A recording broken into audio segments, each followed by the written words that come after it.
There are nights when nothing dramatic is happening, and still your life feels paused. A message has not come. A decision still feels dangerous. A future you thought would have shown itself by now is still standing behind a closed door. The mind keeps making the same bargain. One more sign, then I will know what to do. One more piece of proof, then I can move without feeling reckless. But adult life does not honor that bargain. It keeps asking for judgment before the evidence feels complete. It asks for patience without telling you how long to wait. It asks for action while risk is still alive. That is why uncertainty hurts in a way that is deeper than confusion. It does not simply leave us uninformed, it leaves us exposed. So this is not a guide to conquering anxiety. It is not a lesson in becoming calm on command. It is not a promise that Stoicism, Daoism, or Buddhism can make life feel safe. It is a harder question than that. These traditions become interesting only when we stop asking them to remove uncertainty and start asking what kind of judgment, restraint, waiting, and action remain possible when certainty does not arrive. And that is the question I want to stay with tonight. By the end of tonight, I want to leave you with a more honest way to live, when final proof never fully comes, and when life still refuses to wait for it. If you enjoy thinking through questions like this with me, subscribing to the channel helps others find them too. Sharing the video helps even more. Let's begin. There is a familiar kind of delay that does not look dramatic from the outside. The email stays open in drafts. The call does not get made. The conversation keeps replaying because one sentence still feels unsafe. A person remains in a job they no longer trust because leaving without perfect clarity feels irresponsible. Another person stays close to someone who is slowly leaving because naming the truth would force the loss into daylight. On the surface, all of this can look like ordinary hesitation, but underneath it is a more powerful belief. Life should not ask me to commit myself until the risk has been reduced to something I can morally bear. That belief rarely presents itself that clearly. It usually arrives as something more respectable. I need more information. I should wait until I feel ready. It would be foolish to move too soon. Sometimes those sentences are true. Prudence is real. There are decisions that deserve slowness, more evidence, and a better sense of consequence. The problem begins when caution changes shape. It stops being a temporary discipline and becomes a permanent threshold. You are no longer gathering what you need. You are waiting for a kind of innocence that life does not know how to give. That is why uncertainty is not only a bad feeling, it becomes a way of organizing time. You live as if the real beginning of your life is still slightly ahead of you, just past the moment when things finally become clear. Until then, you rehearse, postpone, revisit, and suspend. The days still move, other people keep making their claims on you. Seasons pass, but inwardly you are standing in a waiting room, expecting the world to call your name and hand you a settled answer. The old philosophical appeal of certainty helps explain why this waiting feels so respectable. The desire for certainty did not begin with private anxiety. It has a long intellectual history. Philosophers have often treated certainty as a kind of gold standard for knowledge. If a claim is certain, then doubt no longer threatens it. Error no longer shadows it. The mind can rest. That history matters here, not because we need an epistemology lecture, but because it reveals something humanly recognizable. We do not only want to know, we want a form of knowing that cancels the burden of exposure. That is why the desire for certainty can feel morally serious rather than merely fearful. It promises that if you wait long enough, you will not have to be reckless, guilty, naive, or trapped by your own bad judgment. The right answer will appear with enough force that acting will no longer feel like choosing under pressure. It will feel like obeying the obvious. In that fantasy, certainty is not information, it is permission. But life keeps refusing to work that way.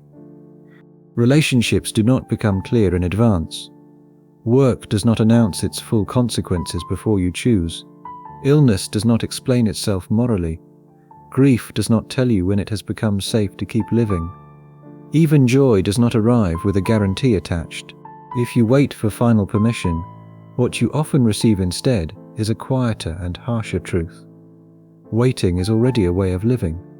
Refusing to decide is already a decision about how your life will be shaped. It helps to notice what this looks like in the small routines of an ordinary week.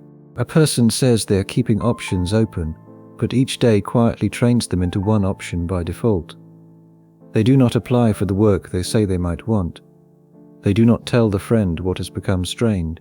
They do not begin the difficult repair because the right tone has not yet arrived. They keep rehearsing a better future relation to the problem while continuing the same present relation to it.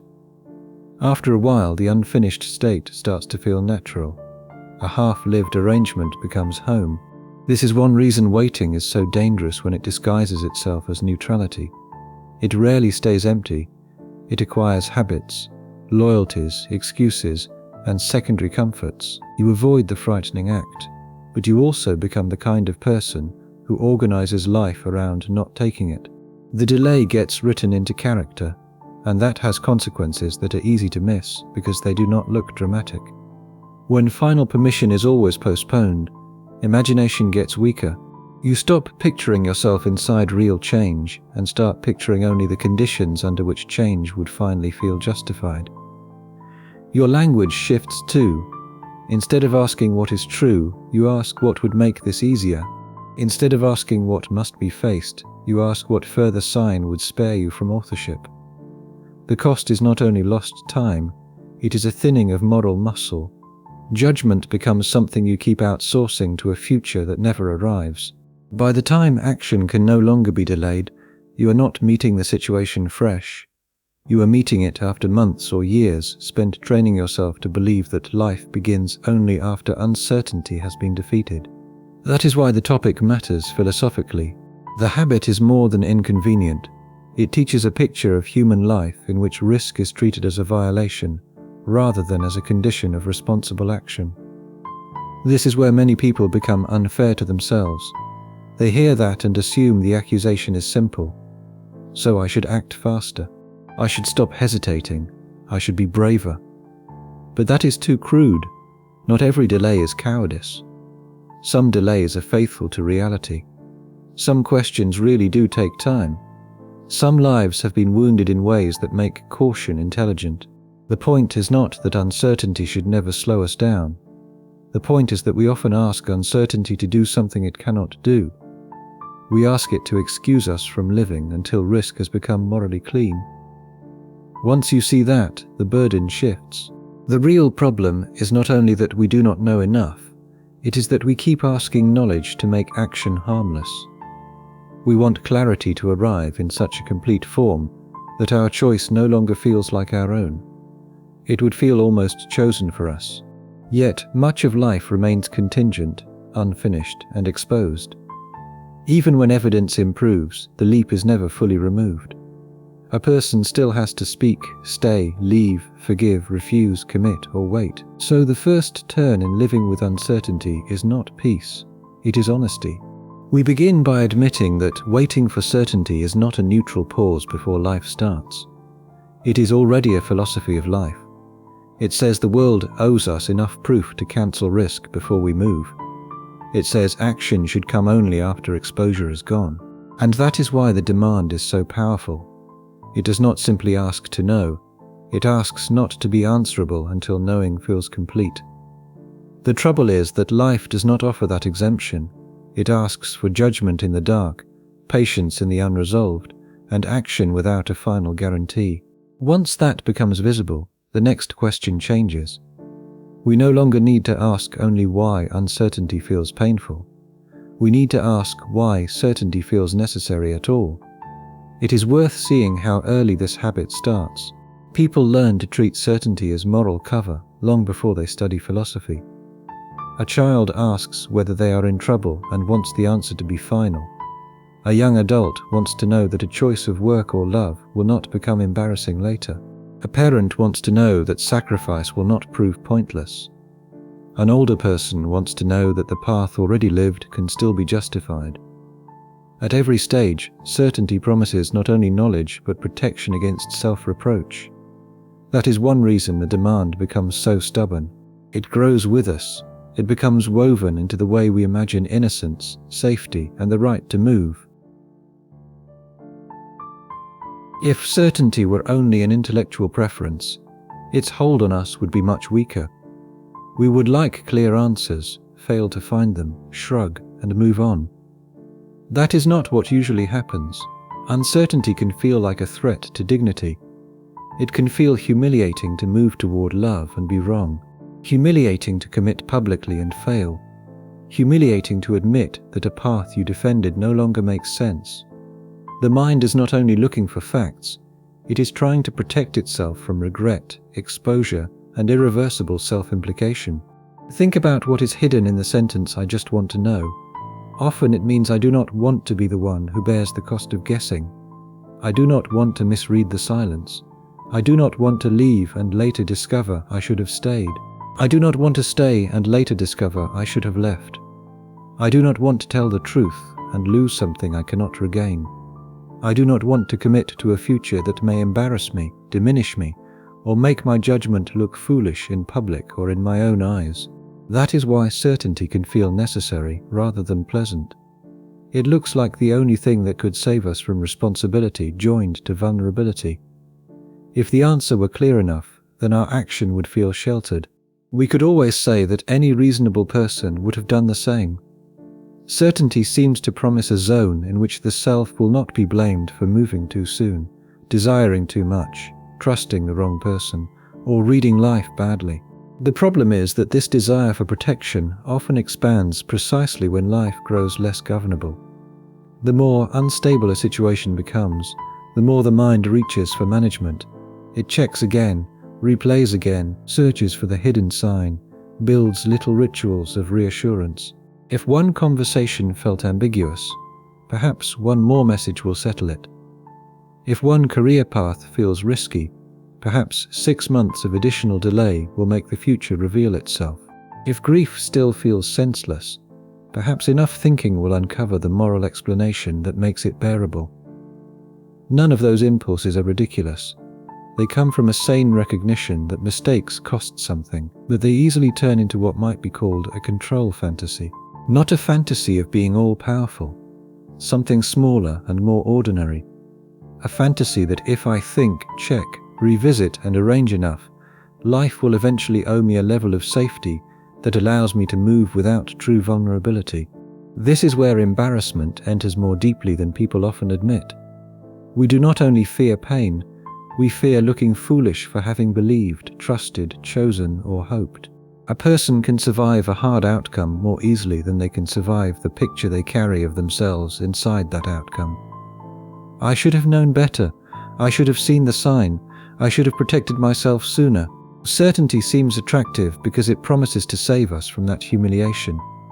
If the evidence were absolute, then whatever followed could not be pinned on my weakness of judgment. It would be reality itself that forced the decision. This is one reason uncertainty bites so sharply in love, work, friendship, and vocation. Those fields do not test only intelligence. They expose taste, courage, dependence, and self-knowledge. To move without certainty is to risk finding out that your reading of life was incomplete.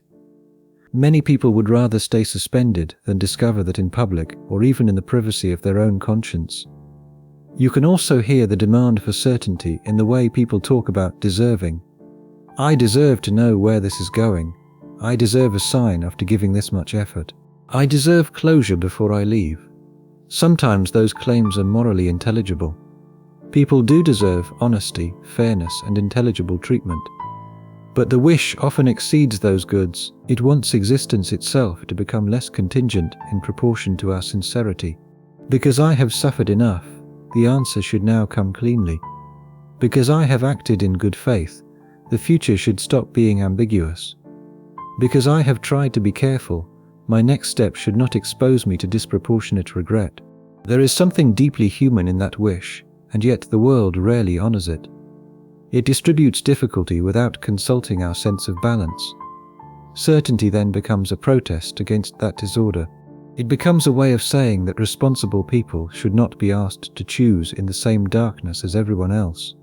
Philosophy begins when we admit that responsible people are asked exactly that. That is why the wish for certainty is often less noble than it sounds. It is not always the love of truth. Sometimes it is the refusal of risk disguised as the love of truth. The difference matters. A person who genuinely wants to understand reality can accept that understanding may remain partial. A person who wants certainty as armor keeps asking reality for a promise it cannot give. Facts become valuable not because they clarify the world, but because they might spare the self from exposure inside it. You can see this in ordinary choices. Someone delays ending a relationship because they want one last, unmistakable betrayal that will make the decision clean. Someone delays starting a serious work because they want confidence before effort, rather than the confidence that may come only through effort. Someone waits to speak honestly because they want assurance that honesty will not alter the bond they are trying to preserve. In each case, certainty appears as the imagined condition under which action would stop feeling dangerous. But that imagined condition almost never arrives. More often, delay increases the cost. The relationship grows thinner and more deceptive. The work becomes harder because shame has gathered around it. The unspoken truth distorts every further exchange. What felt like caution becomes complicity with a narrower life, not because slowness is always wrong, but because the bargain behind it was impossible from the start. The world was never going to become safe enough to remove all risk from choice. This does not mean the opposite error is wisdom. There are fields of life where more evidence matters deeply. Medical judgment, legal responsibility, financial obligation, care for children, and promises that bind other people all demand patience with facts. Philosophy should not romanticize acting blindly. The point is more specific. The demand for certainty often exceeds the evidence needs of the situation and starts serving another hunger. It wants moral insulation. It wants control over regret. It wants to be protected by what it knows. That is why uncertainty feels heavier than a missing answer. It exposes the truth that many of our decisions are made without the shelter we hoped for. We are not waiting only for information, we are waiting for immunity. And once that becomes visible, a sharper question appears. If certainty has become a hidden demand for control, then what part of life can honestly be controlled at all? You can even hear this in the way regret is imagined. People often think regret is proof that they acted too early or knew too little. Sometimes that is true, but sometimes regret is simply the cost of choosing in a world where no option was clean. The demand for certainty refuses that possibility. It says a good life should make regret obsolete by supplying enough proof beforehand. That hidden wish keeps many lives stalled. They are waiting for the choice that leaves no scar. The world offers no such choice very often. And once that is admitted, the problem of control can finally be asked without disguise. One reason Stoicism still grips people is that it seems to offer a hard answer to the chaos of life. When things become unstable, it sounds powerful to hear that some things are within our control and some are not. The danger is that this line is often turned into a slogan: control what you can control. In modern ears, that can sound like a message about stronger inner command, superior mindset, or emotional self-mastery. Epictetus is saying something both narrower and more demanding than that. He begins with a division.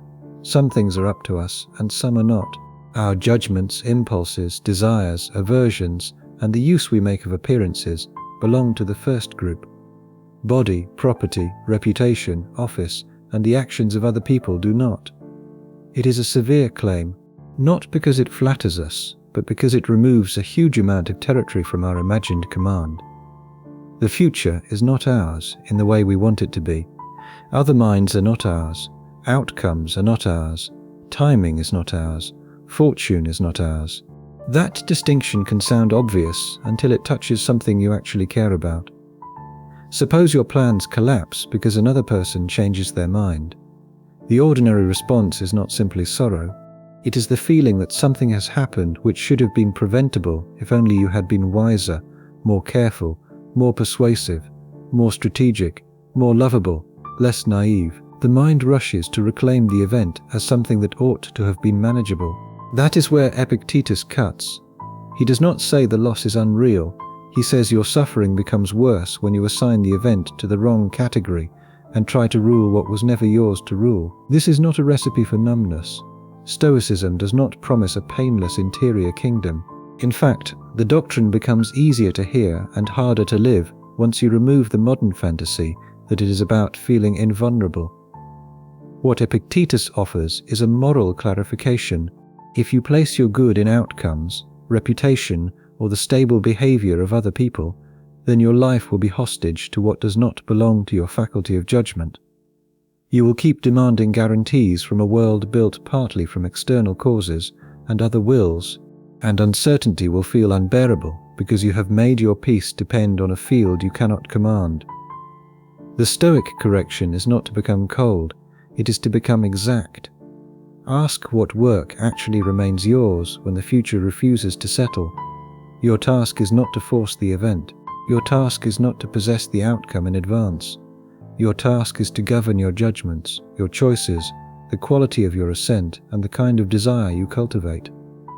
That is a humbler and harsher form of control than the modern slogan suggests. It offers less glamour and more responsibility. The usefulness of this becomes clearer when the issue is not abstract but practical. Imagine a parent waiting to hear whether a child has made it home safely, a worker waiting to learn whether layoffs are coming, or a person waiting to see whether someone they love will tell the truth at last. In each case, the external event matters enormously. Stoicism is not asking the person to pretend otherwise. It is asking a different question. While the event remains outside my command, what am I doing with my inner life? Am I making catastrophe my only interpretation? Am I turning another person's opacity into a total account of my worth? Am I feeding desires that require the future to obey me before I can stand upright? That is not a small question. It is the difference between pain that comes from reality and pain enlarged by fantasy of ownership over reality. Epictetus is especially sharp on this point because he ties freedom to not staking the whole self on what can be taken away. Modern language often hears freedom as self-expression or expanded options. The Stoic version is sterner. You are less free to the extent that your peace depends on outcomes that are structurally unstable. If another person's approval must remain with you, you are vulnerable to their changeability. If reputation must stay intact, you are vulnerable to rumor, fashion, and misunderstanding. If the future must validate the present before the present can be lived, you are vulnerable to time itself. Stoic freedom is not large, it is narrow and disciplined. It is the freedom that survives when imagined ownership has been stripped away. That is why it fits uncertainty so well. It does not promise to make the field safer. It tries to stop us from tying our whole good to the most unstable parts of the field. This is why Stoicism can feel disappointing at first. People often come to it hoping for a stronger self that can master life from the inside when life cannot be mastered from the outside.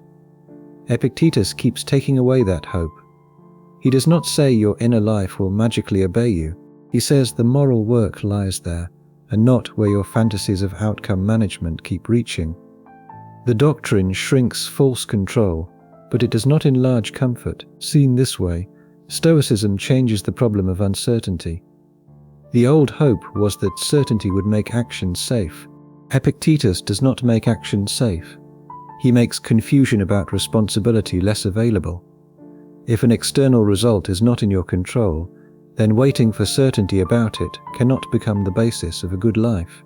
The more you demand such certainty, the more you place your peace in what lies outside your faculty of judgment.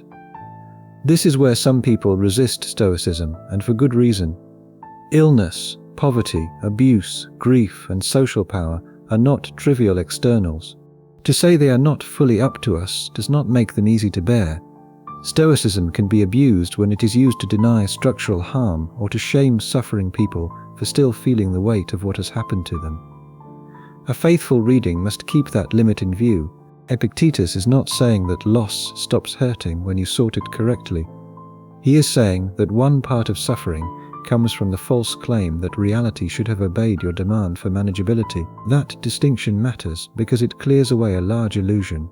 The world does not become more stable because we insist on it. The future does not become less contingent because we fear error. Other people do not become legible because we need them to be. Stoicism begins to help only when it stops being a fantasy of stronger command and becomes a discipline of narrower honesty.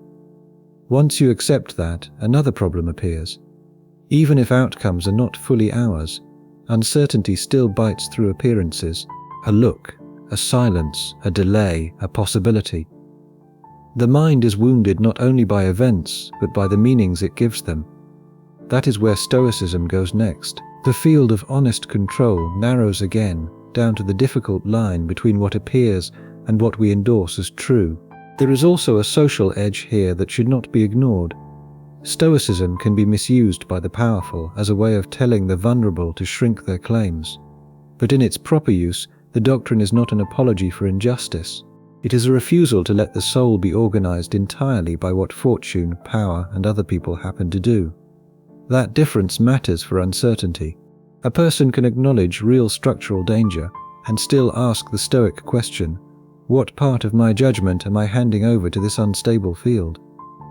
The doctrine does not erase injustice. It tries to stop injustice from defining the whole interior relation to reality. Imagine how quickly the mind works when something feels uncertain. A message is shorter than usual. A face goes still during an important conversation. A door that seemed open suddenly feels closed. Before any argument is completed, a verdict begins forming. They are leaving. I have failed. This is ruined. My place here was always unstable. Uncertainty hurts because appearances rush toward conclusion faster than judgment can catch them. The Stoics call those first arrivals impressions. Something appears, something strikes the mind. The appearance can be vivid, painful, even overwhelming. What matters is that the appearance and your assent to it are not identical. Assent is the further act. It is the moment when the mind signs the appearance into authority and treats it as settled truth. That distinction is one of the most useful ways philosophy can enter ordinary uncertainty. Why? Because so much suffering comes from the speed with which we convert signs into certainty of the wrong kind. We say we cannot bear uncertainty, but often we are not remaining uncertain for very long. We are leaping into false certainty. We decide too quickly that the silence has only one meaning, that the delay is already rejection, that the future is already closed, that one painful sign now explains the whole pattern of our life. In other words, uncertainty is intensified by our impatience with it. That does not mean the solution is to think cheerful thoughts. Stoicism becomes trivial the moment it is reduced to self-help about choosing positivity. The first appearance may be involuntary. Fear can arrive before reflection. Grief can flood the mind. A bad sign can hit with real force. The discipline of assent begins after that. It asks whether I must immediately declare this appearance final, whether I must treat fear as evidence, whether I must allow the first interpretation to become the whole situation. This small pause does not remove pain, it changes the moral structure of it. Once you see that assent is an active contribution, you cannot describe all uncertainty as something simply inflicted from outside. Some of it is deepened by the speed and confidence with which we agree to our own catastrophic reading. The appearance may be unavoidable. The endorsement is where character enters. That is why Stoic discipline can feel less comforting and more exposing than people expect. It does more than tell you that life is unstable. It tells you that you participate in the instability through judgment, not because you create every event, not because you deserve every hurt, but because the mind is always at risk of doing more than receiving what happens. It ratifies, it amplifies, it turns possibility into sentence. Think about how much of uncertainty lives in that extra step. A person waiting for medical results may already feel fear before the results exist. Someone watching a loved one withdraw may already be living in the full certainty of abandonment before the truth has become speakable. Someone facing a choice about work may already be treating any ambiguous sign as proof of doom. The difficulty is not only missing information, it is the hunger to end suspense by declaring meaning too early.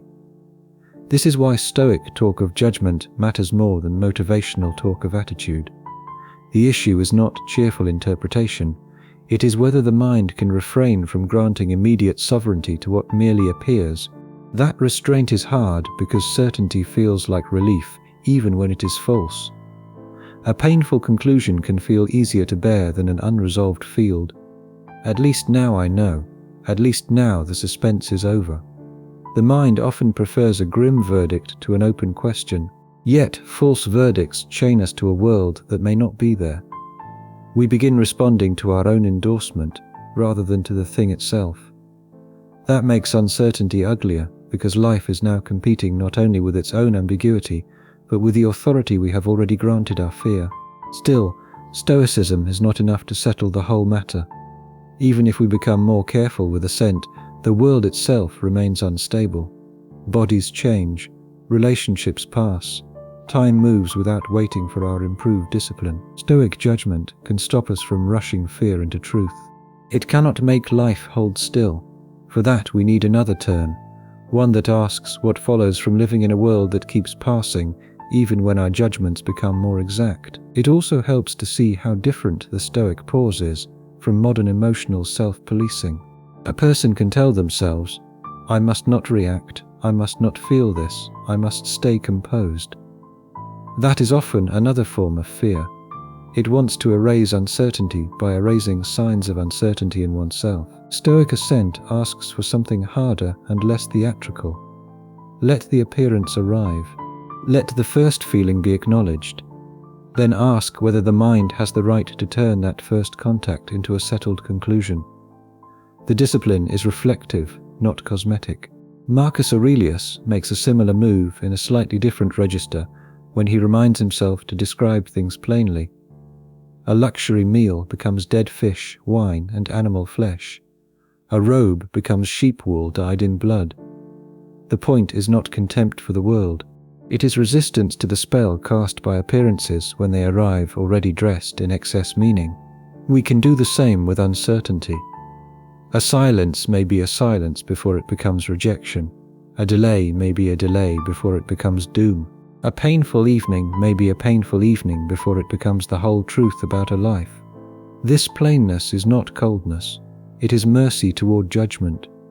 When the mind is frightened, it often makes language do the work of panic. Everything becomes final, total, fatal, decisive, ruined. The pause before Assent interrupts that inflation. It gives back a little proportion. Perhaps the sign means what I fear, perhaps it does not. Perhaps the event really does carry loss. Perhaps I am adding a sentence to it before the sentence has earned its authority. That difference can preserve a person from living inside a story more absolute than reality itself. The practical art here is less dramatic than people expect. It may be a matter of learning to name what has actually happened before interpreting it. The reply was shorter. The doctor said more tests are needed. The meeting was moved. The friend did not answer tonight. That description can sound almost childish beside the drama of the mind, yet it is morally significant. It slows the conversion of raw contact into existential verdict. In ancient Stoic exercises, students were trained to catch impressions at the level of appearance before Assent hardened them into judgment. In modern life, with constant digital signals and rapid emotional escalation, that discipline may be even more necessary. A person can ruin an entire week by treating one ellipsis, one delay, one cool tone, or one imagined slight as if it already contains the whole truth. The mind wants closure faster than the world yields it. Stoic practice teaches a different dignity. Remain with the phenomenon a little longer before crowning it ruler of the soul. This also explains why the Stoic distinction between appearance and assent is not only a private therapeutic trick, it has ethical consequences. Someone who assents too quickly can become unjust. They misread motives, assign blame too soon, turn uncertainty into accusation, and force other people to live under meanings that have not been earned. Whole relationships deteriorate because one person's fear became a verdict before any shared reality was examined. The same is true inwardly. A person can become cruel to themselves by assenting too quickly to the thought that a setback proves unfitness, that confusion proves incapacity, or that one season of obscurity reveals their whole future. Slower assent is not passive. It is part of justice, both toward other people and toward the self that panic would like to sentence without appeal. And this is why the Stoic lesson belongs to uncertainty so directly. We often think uncertainty is the absence of conclusion. Very often it is a field we cannot tolerate unless we fill it with conclusion too quickly. Assent is the place where that filling happens. If we learn to watch it, uncertainty may remain hard, but it becomes less tyrannical. It no longer has to be escaped by premature certainty every time a fearful sign appears. Suppose you learn the Stoic lesson well enough to become slower with interpretation. You stop treating every sign as a verdict. You narrow the field of control. You become less eager to confuse appearance with fact. Even then, a larger uncertainty remains. The world itself will not freeze long enough for your improved discipline to feel secure. Time keeps moving, bodies age, affection alters, institutions decay, plans lose their shape.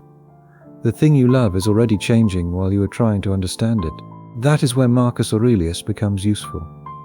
What he returns to again and again is flux, not as a poetic mood, but as a correction to our private demand that life holds still long enough to become manageable.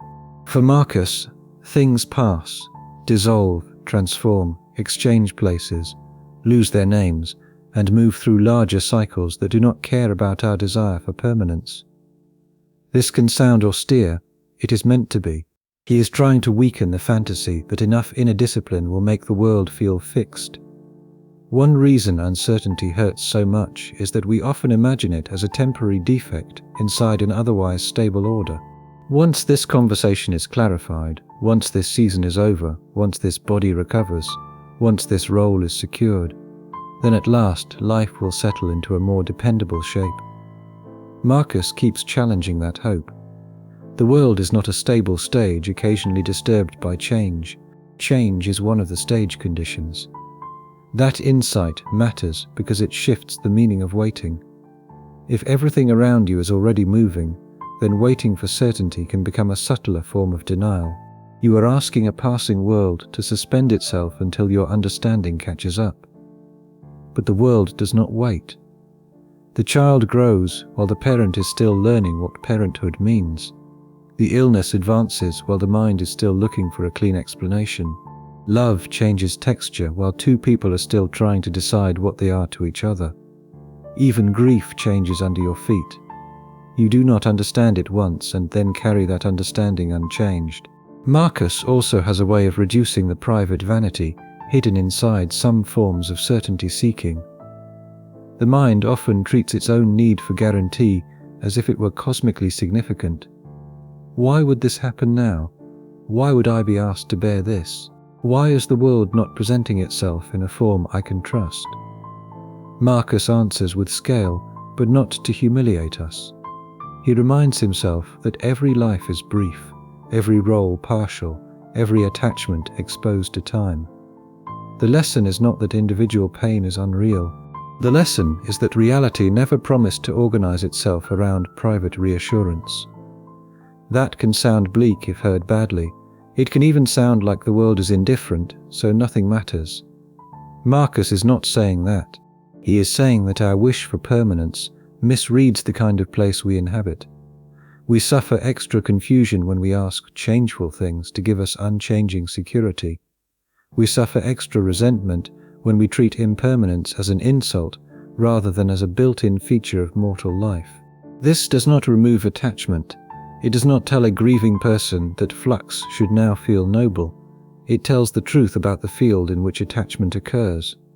The beloved is mortal, the body is unstable, reputation drifts, opportunity closes, strength leaves.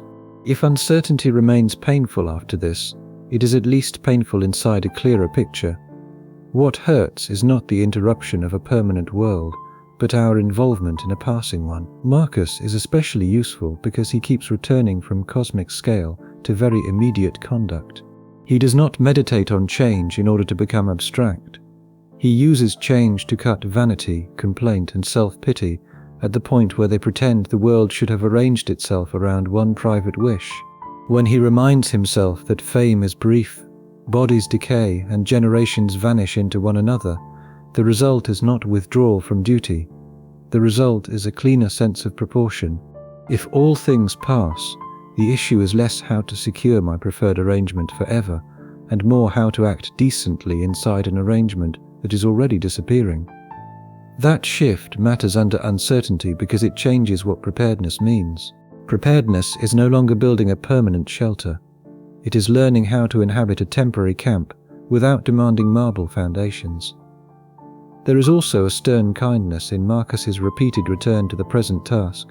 Do what is in front of you justly, soberly, without resentment, without theatrical self-display. In a world of flux, that advice acquires unusual weight. People often imagine that uncertainty about the future justifies neglect of the near obligation.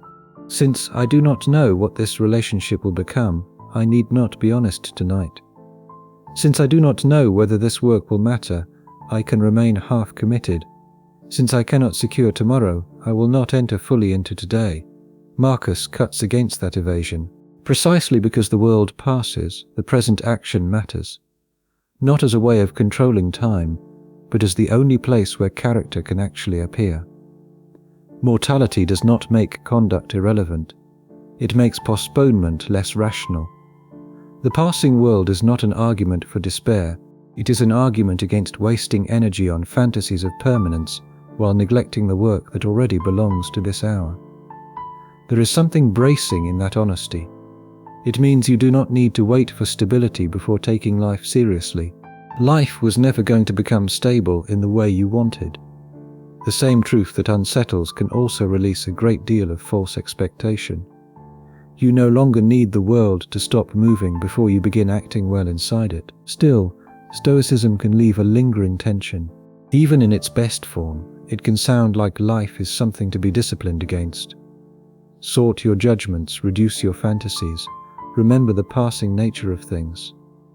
All of that is serious, but it can still carry the taste of effort exerted against reality. Another tradition presses on that taste directly. Instead of only shrinking control, it asks whether our habit of forcing is itself one of the main ways uncertainty becomes violent. Marcus is especially helpful when uncertainty is joined to mortality. Many of our most desperate demands for certainty appear where time and finitude become unavoidable. We want to know if the person will recover, if the relationship will last, if the chance will return, if the strength we currently possess can be relied on. Marcus never lets himself believe that these questions are being asked inside an immortal frame. The body is exposed. Time is short. Loss is not an exception to the rule. That reminder does not soften uncertainty, but it can stop us from treating uncertainty as if it were a betrayal of a life that should have been arranged differently. There is also a moral tenderness hidden inside his severity. If everything is passing, then much of the cruelty we inflict on ourselves begins to look unnecessary. We keep accusing ourselves for not having secured what was never ours to keep forever. We accuse ourselves for aging, for changing, for grieving, for failing to preserve seasons that were always going to end. Marcus does not ask us to become sentimental about impermanence. He does, however, refuse the fantasy that private effort could have turned mortal conditions into permanent ones. This changes how a person might stand in the middle of uncertainty. Instead of saying, "Once I have enough control, then I will be safe," they may begin saying something more restrained. "I will never be safe in the absolute sense I wanted. The world moves, I move with it. The work is not to freeze the current arrangement. The work is to meet passing things without demanding that they become unpassing for my sake." That sentence is not easy to live, but it is more faithful to the human seam, and once you hear it, you can begin to notice where your own effort is still secretly trying to arrest what can only be accompanied. That is the bridge to Daoism. Stoicism tells us that externals are not ours in the way we imagined. Marcus tells us that the world itself is moving. Daoism then asks the next blunt question: If that is true, why do we keep pressing on life as if enough force could reverse it? There are times when uncertainty provokes not hesitation but pressure. The mind decides that if clarity will not come on its own, it must be extracted. More messages, more analysis, more insistence, more plans stacked on top of plans, more attempts to make a person answer, a future reveal itself, a grief become useful, a life become legible. Under this impulse, action and force begin to blur. Seriousness comes to mean pressing harder. Zhuangzi is valuable here because he challenges that reflex at its root. The world, in his view, is not improved by grasping and seizing. Certain attempts at mastery damage the very thing they hope to secure. This is not a call to collapse into passivity. It is a warning about the style of mind that believes enough pressure can make reality yield its answer on our timetable. Think of all the ordinary places where forcing hides. A person keeps pushing a conversation past the point where truth can still breathe because silence feels unbearable. A parent tries to manage every detail of a child's becoming and slowly turns care into domination. Someone grieving tries to solve the loss through explanation, as if enough interpretation could coerce pain into meaning. Another person attacks a decision with such frantic energy that every option becomes distorted by fear.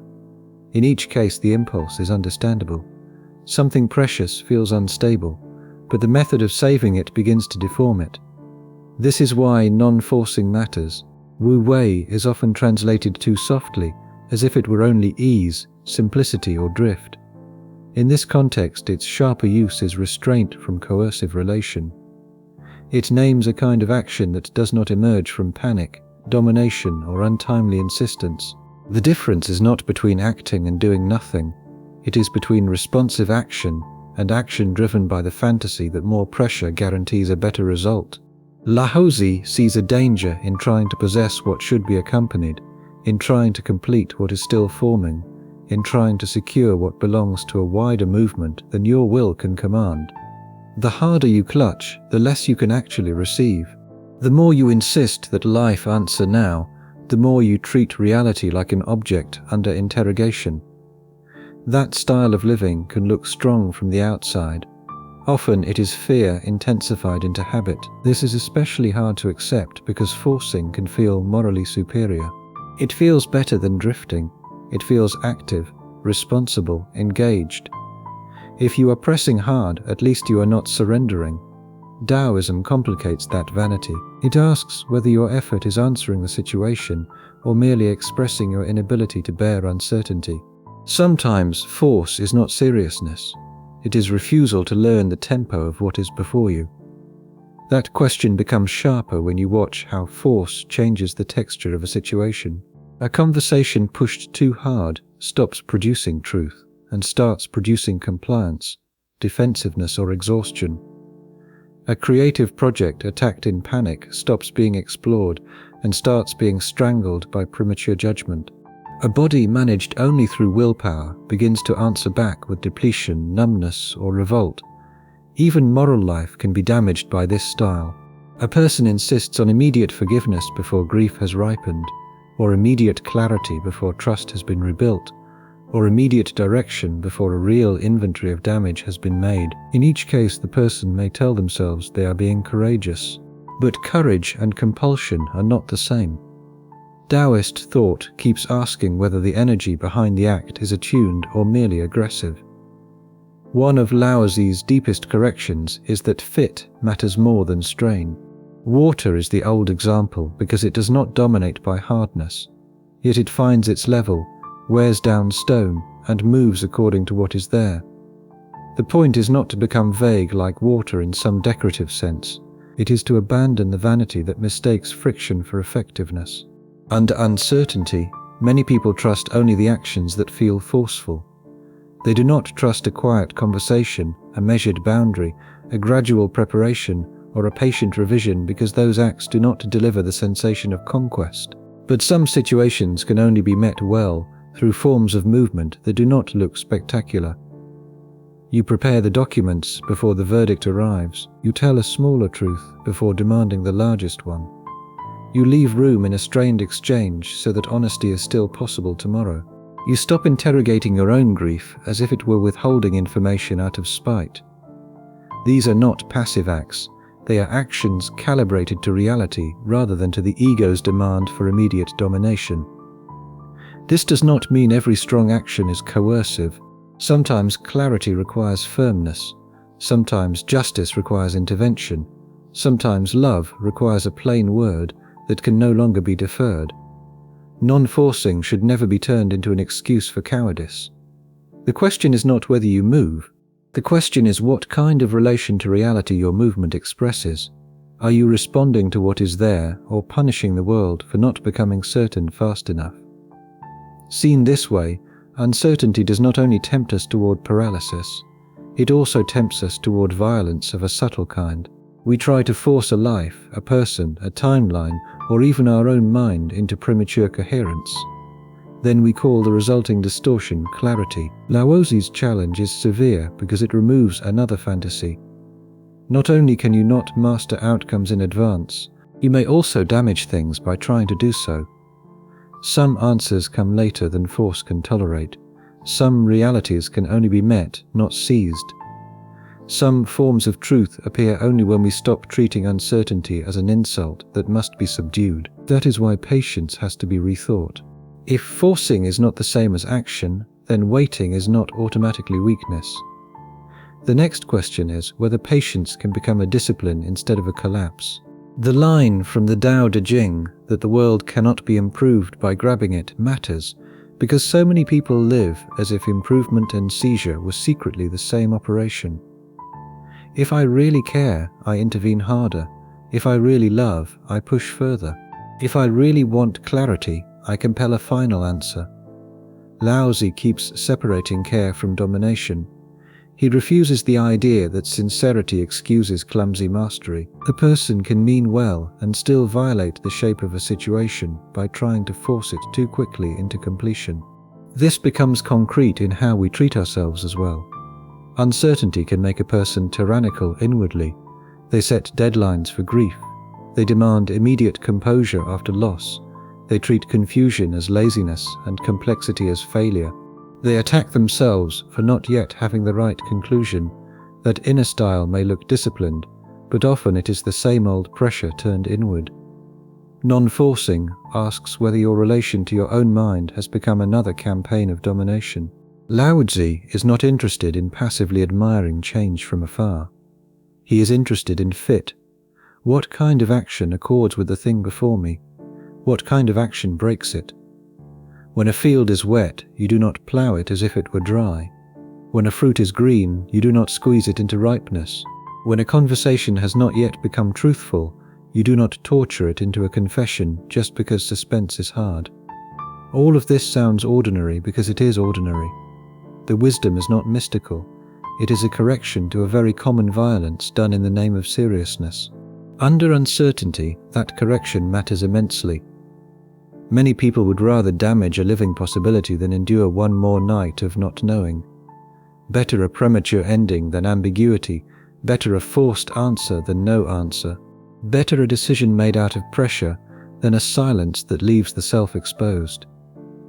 Daoism asks whether this preference is evidence of courage or evidence of our inability to inhabit unresolved time. Once that question is heard, patience starts to look less like weakness and more like a difficult form of fidelity. Many people can imagine two bad options with uncertainty. One is frantic action, the other is passive waiting. Either you press until something gives, or you sit there doing nothing while life slips away. Patience sounds suspicious because it seems too close to the second option. If you are patient, maybe you are only avoiding the decision. But there is another possibility. Patience can be the refusal to counterfeit clarity. It can mean staying answerable to reality without fabricating closure in order to escape discomfort. That is an active achievement. It asks more of a person than impulsive movement often does. Anyone can rush to end suspense. It takes a different kind of discipline to remain in contact with what is unfinished, without either forcing it or abandoning it. This is easy to romanticize, so it helps to make it plain. Patience does not mean waiting, because waiting feels pure. It does not mean sitting back while responsibility gathers interest. It does not mean dressing fear in noble language. It means resisting the urge to produce certainty before the situation can honestly yield it. A person may still have to work, ask, prepare, set a boundary, or refuse an illusion. Patience concerns the quality of relation to the unresolved, not the absence of action. That is why timing becomes philosophical here. We often speak of timing as if it were merely tactical. The right moment to say something, the right moment to leave, the right moment to begin. Yet under uncertainty, timing becomes moral because it tests whether we will extort an answer from life simply because suspense hurts. Daoist non-forcing gives patience a shape. It says, not every delay is avoidance, and not every quick move is courage. Sometimes the brave act is to stop converting discomfort into a premature conclusion. You can see this in speech. There are conversations in which silence for one more day is cowardice. There are others in which one more day is the difference between speaking from panic and speaking from truth. Patience is not the rule that tells you which is which. It is the discipline that stops you from assuming that urgency alone settles the matter. It keeps you near the question long enough to tell whether you are responding to reality or only trying to end your own agitation. There is also patience in grief, not because grief is beautiful, but because the mind often wants the loss to become interpretable on demand. Why did this happen? What does it mean? What should I do with it now? Patience does not answer those questions. It refuses to exploit them. It allows grief to remain unsummarized for a while, which is not passivity but fidelity to the fact that some human events are not honest material for immediate closure. Still, patience carries its own danger. It can become self-deception. A person can keep saying I am waiting when they are really hiding. They can praise openness while refusing commitment. They can call indecision humility when it is only fear of authorship. That is why patience must never become a halo. It remains accountable to action. The line between patience and passivity is thin because both involve not moving in the obvious way. The difference lies in relation. Passivity withdraws from answerability. Patience remains answerable without rushing. Passivity lets events decide everything by default. Patience keeps watch over the field and moves when movement becomes honest. Passivity uses uncertainty as cover. Patience refuses to turn uncertainty into a lie. So patience is not a soft virtue added after stronger ones fail. It is a way of bearing incomplete knowledge without surrendering either to panic or to drift. That is why it belongs in a philosophy of uncertainty. It keeps the mind from treating premature closure as the price of seriousness. Yet even patience can be distorted by rigidity. A person may wait faithfully and still be trapped by a single interpretation of what is happening. They may think they are being patient with reality when they are really clinging to one frame through which all reality must pass. That is where Zhuangzi becomes useful. He loosens the grip by which a perspective turns itself into a prison. Patience also changes the meaning of strength. We usually imagine strength as visible pressure. The person who speaks first, decides first, imposes a direction, declares what everything means. But there is another strength that is harder to display. The strength to refrain from inventing closure so that your nerves can settle. The strength to admit that the next honest step has not yet become available. The strength to remain answerable while still withholding a verdict you are not ready to make. That is a quieter form of courage, and many people mistrust it because it does not announce itself. This is one reason uncertainty can make good people look weak to themselves. They are trying not to lie, but all they can feel is the absence of motion. They are trying not to force, but all they can feel is the humiliation of not yet knowing. Patience helps only when it is joined to attention. What am I actually waiting on? More facts, more ripeness, more emotional proportion, a clearer moral line, or am I only waiting for fear to disappear completely? If it is the last of these, then patience has quietly become captivity. The distinction matters because uncertainty often produces a false drama between heroic action and exhausted stalling. Patience refuses that drama. It says there are forms of movement that begin before the final decision. You prepare, you gather language, you practice saying the difficult sentence. You change the way you are standing in relation to the situation even before the decisive act. Patience is not empty time, it is disciplined nearness to a reality that cannot yet be finished. There is a very practical side to this that deserves emphasis. Patient people often look inactive from the outside because the decisive public act has not yet occurred, but internally they may be doing some of the hardest work in the whole process. They are sorting motive from panic. They are discovering whether the sentence they want to speak is honest or merely relieving. They are learning which facts matter and which facts are only bait for further delay. They are accepting that some losses will remain losses even after the right action is taken. This kind of patience is not blank suspension. It is apprenticeship in proportion. It teaches a person how not to confuse raw urgency with moral clarity. It also protects against a common fantasy about courage. Courage is often imagined as the moment of visible movement, the resignation submitted, the confession made, the departure announced, the plan launched. Those moments matter, but they are frequently sustained by an earlier courage that receives less praise. The courage to remain near an unresolved thing without inventing a false story about it. People who cannot bear that earlier courage often arrive at the public act too soon and then call the distortion bravery. They make the speech before they know what they mean. They leave for reasons they will later discover were mixed with pride or humiliation. They stay and call it loyalty when it was only fear of becoming the one who ended it. Patience is the school in which those motives can become more visible. It cannot purify them completely, but it can stop haste from baptizing itself as honesty. Seen this way, patience belongs with non-forcing. Both ask whether we can remain in relation to what is unresolved without treating unresolved time as a moral scandal. Once that lesson settles, the next danger becomes clearer. We may stop forcing and still imprison ourselves in one hard angle of seeing. The strain shifts from timing to perspective. Then rigidity takes over where haste left off. When life feels unresolved, a fixed interpretation can seem like the last stable thing we have. Maybe the relationship has failed because I am unlovable. Maybe the silence means betrayal. Maybe this career change proves I have already wasted years. Maybe the illness reveals what the rest of life will be. These frames can feel painful, but they also feel clarifying. They reduce a field of uncertainty to one hard shape. The mind clings to them because looseness feels dangerous. Zhuangzi puts pressure on that clinging. He is interested in how rigid perspective can distort the world it claims to secure. The problem is not that no judgment should ever be made. The problem is that one angle of vision begins to present itself as the whole of reality.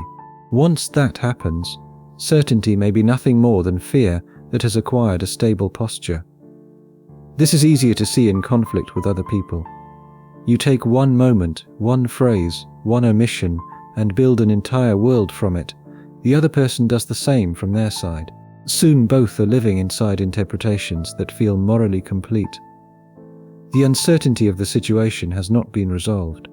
It has been hidden under certainty that came too quickly. Zhuangzi loosens this by reminding us that life exceeds the frame through which we first seize it.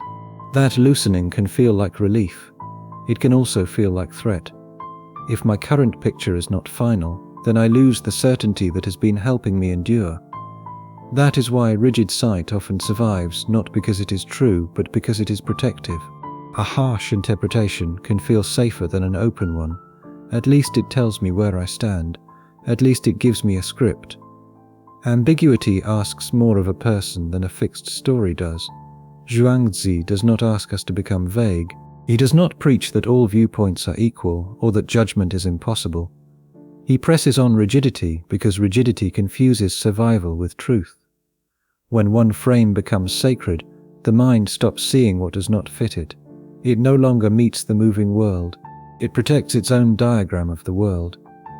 One of Zhuangzi's recurring strategies is to unsettle pride in a single standard of usefulness, success, or right perspective. A bent tree that is useless to carpenters survives because no one cuts it down. A creature suited to one environment looks absurd in another until the scale changes. The point is not that every judgment vanishes. The point is that what seems obvious from one station may look cramped from another.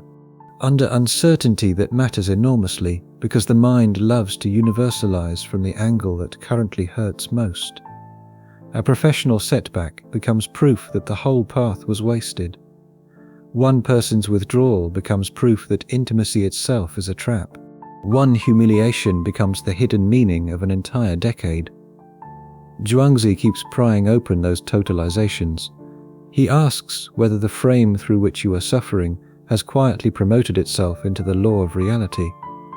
This is more than intellectual flexibility. It changes the emotional life of uncertainty. When only one interpretation feels permissible, every new event must either confirm or threaten that interpretation. The world becomes a courtroom for your existing story, but when several perspectives remain alive, the mind regains room to learn. A lost role may still contain loss without proving worthlessness. A broken plan may still wound without proving that time was wasted. A person's ambiguity may still be painful without proving betrayal. Zhuangzi does not eliminate grief, but he stops grief from immediately becoming ontology. The event hurts. It need not become the complete explanation of being. That difference is one reason looseness can feel like mercy rather than indecision. This matters for uncertainty because many forms of inner suffering are intensified by interpretive stiffness. One future was imagined, so all others now look like ruin. One role was central, so any shift feels like identity collapse. One account of another person was established, so new evidence appears only as noise. We say uncertainty is killing us, but sometimes what is killing us is the refusal to let any uncertainty remain after a frame has been chosen. Loosening perspective does not solve the problem. It clears a different kind of space. It allows the mind to admit that it may be seeing under conditions of partiality. That admission can feel fragile, but it is often cleaner than false hardness. A flexible perspective does not erase sorrow or responsibility. It simply stops pretending that one captured angle has finished the matter. Still, Zhuangzi only brings us so far. Even if we become less rigid in our seeing, the deeper question remains. What if instability is not only a problem of interpretation? What if the very world we are trying to interpret is unstable through and through? What if no final perspective is waiting because no fixed ground was there to be found in the first place? There is a practical kindness in this loosening. Once you stop worshipping one frame, you may discover that what felt like certainty was often exhausted narration. The mind had told the same story so many times that the story began to feel identical with reality. Zhuangzi interrupts that spell. He does not say the story is false in every respect. He says it is a story told from somewhere. There may be more in the situation than this one angle can bear. That recognition can restore humility without erasing seriousness. It also loosens identity. A person can become trapped not only by one interpretation of events, but by one interpretation of themselves. I am the one who failed. I am the one who was left. I am the one who missed the right path. I am the one who always ruins timing. These frames promise stability through self-definition. Zhuangzi asks what happens if the self making those claims is less fixed than the claims require. The prison door opens slightly, not because pain disappears, but because certainty loses one of its favorite masks. This is why loosening perspective is not a luxury. Under uncertainty, it can be a form of survival that does not depend on lying. If the current frame is the only frame, then every unresolved event becomes a threat to total coherence. If several readings remain possible, then the mind can breathe long enough for reality to speak back. That breath is small, but sometimes it is the difference between living inside fate and living inside a question. Even so, perspective remains only part of the issue. We can loosen our grip and still discover that life itself offers no stable object waiting behind our frames.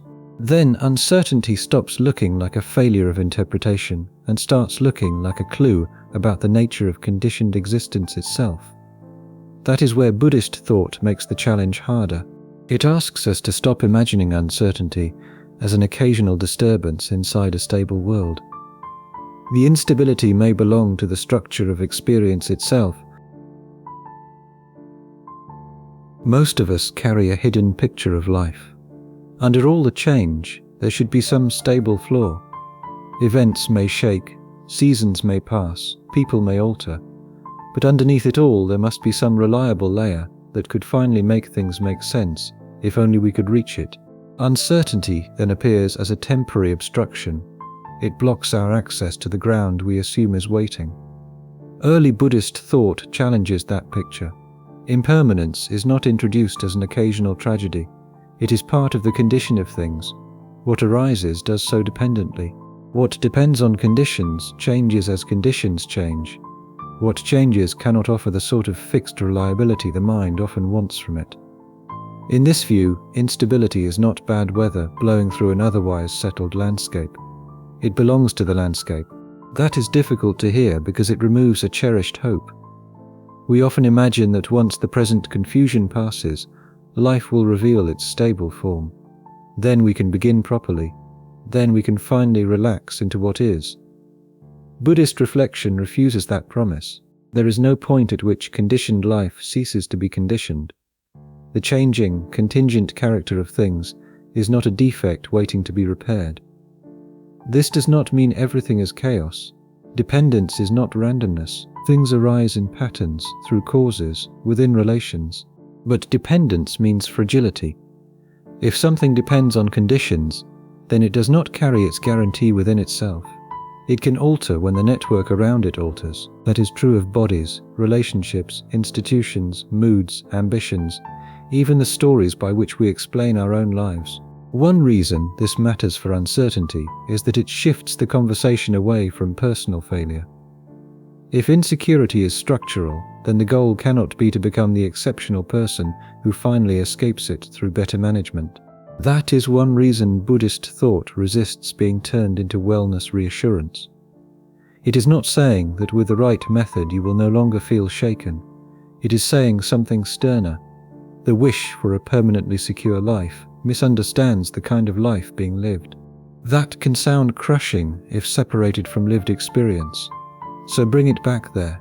How often does the mind say, once this passes, then real life begins?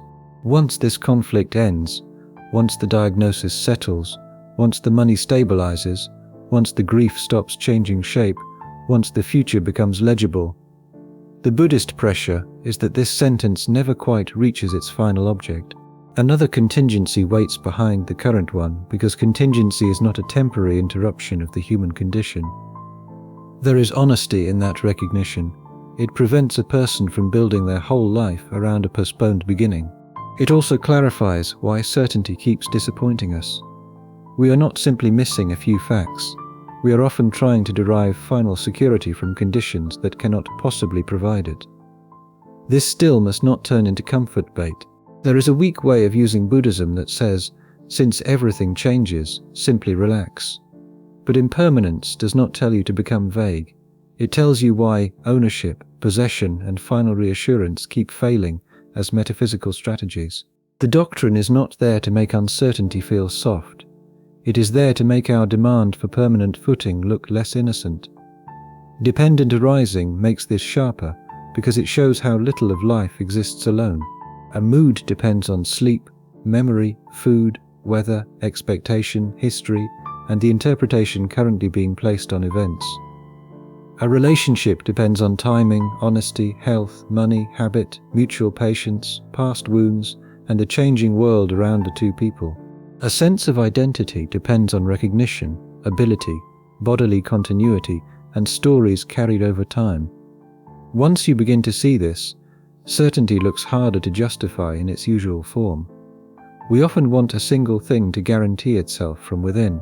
We want love to guarantee love, health to guarantee health, talent to guarantee a future, sincerity to guarantee reciprocity. Buddhist thought keeps breaking that simplification. Conditioned things do not possess themselves in that way. They arise through networks. They endure through supports. They fail when supports fail. This is not fatalism.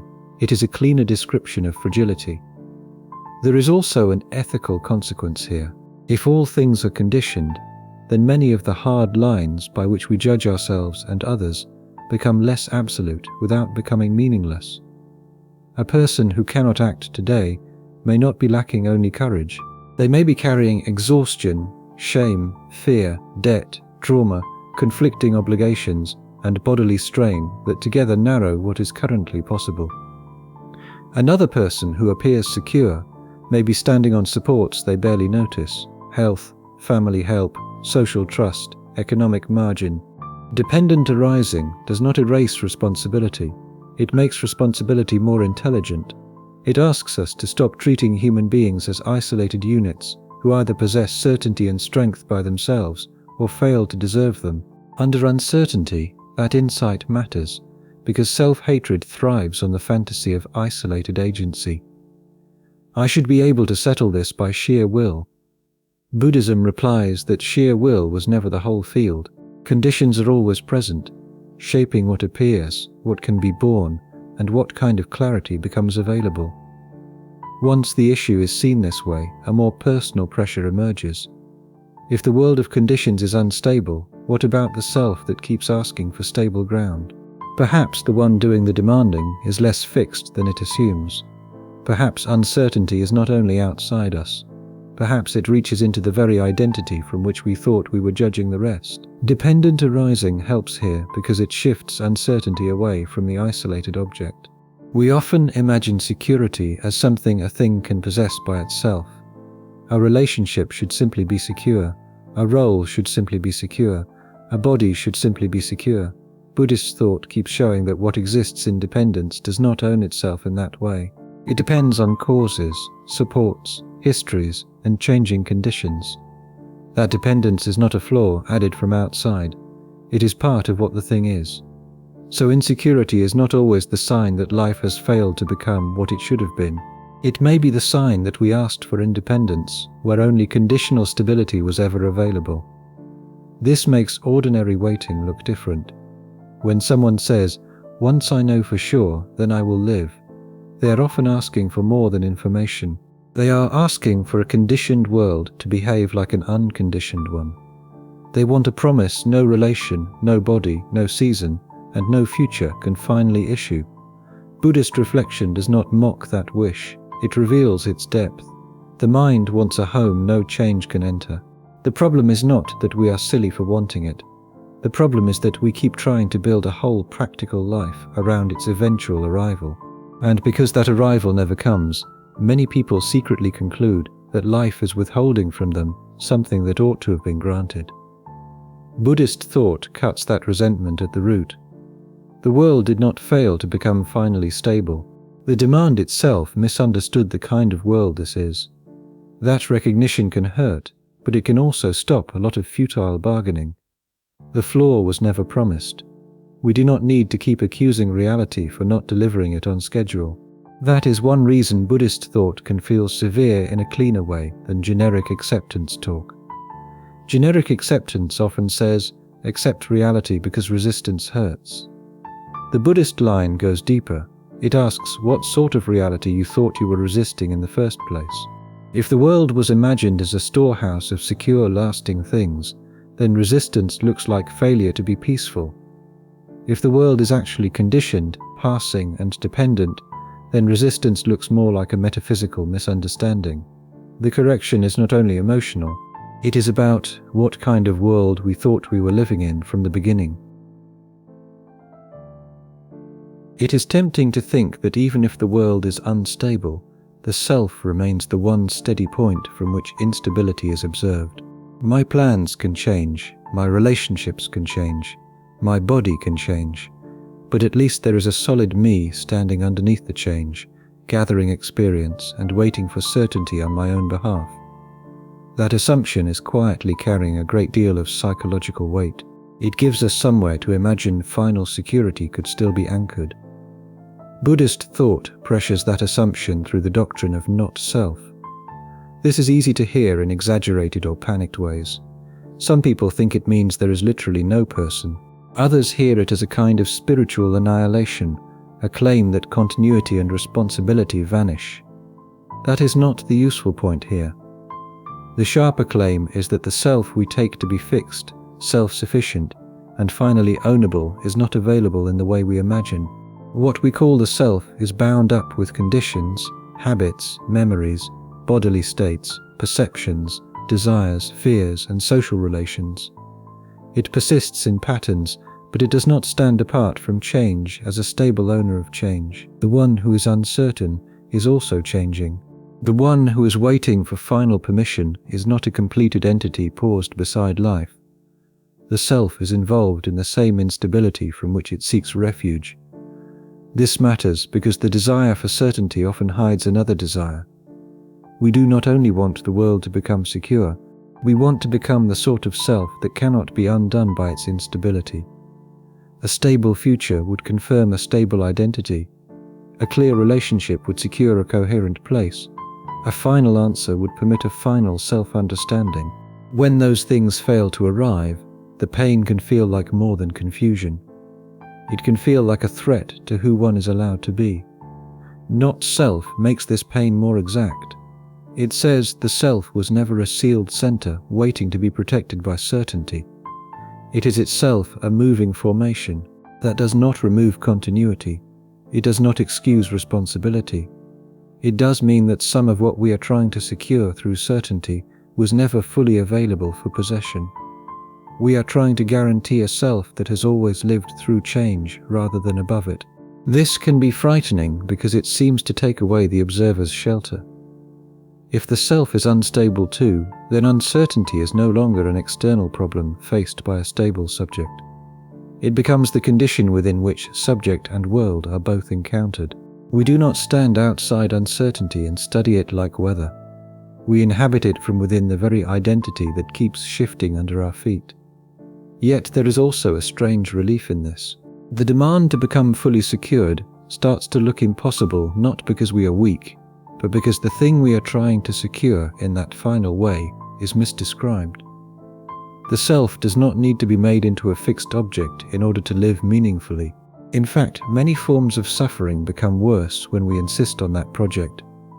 We treat any change of role, mood, attachment, or understanding as a threat to identity rather than as part of human contingency. This does not mean every identity story is false or useless. People need continuity. Promises, memory, accountability, and care all depend on it.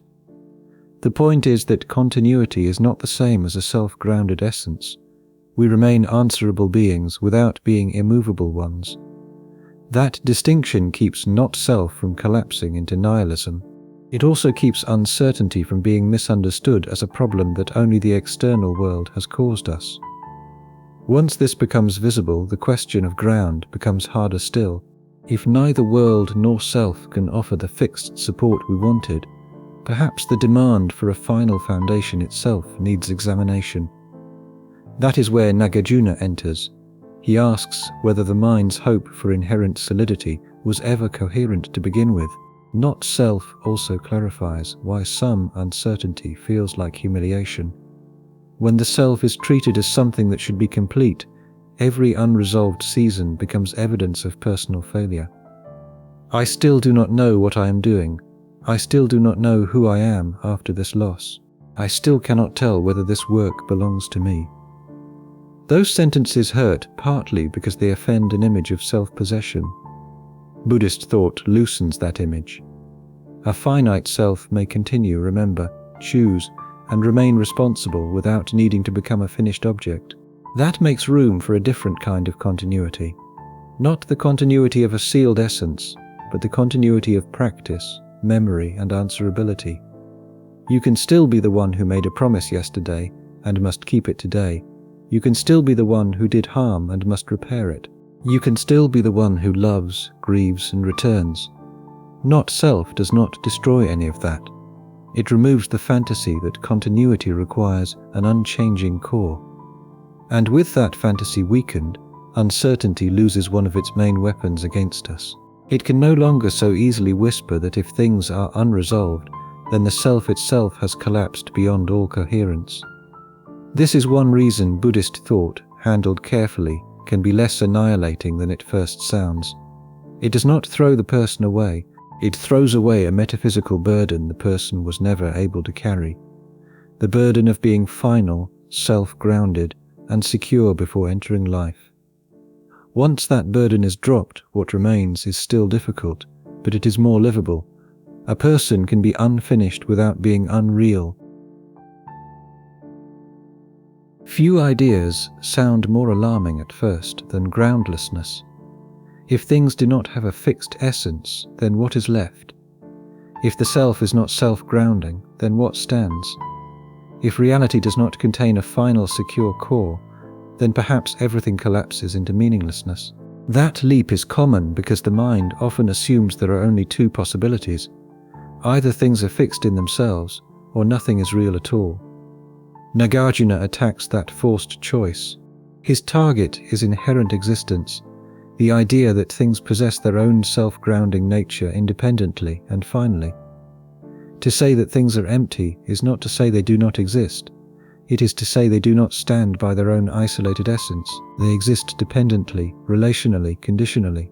What disappears is not the world.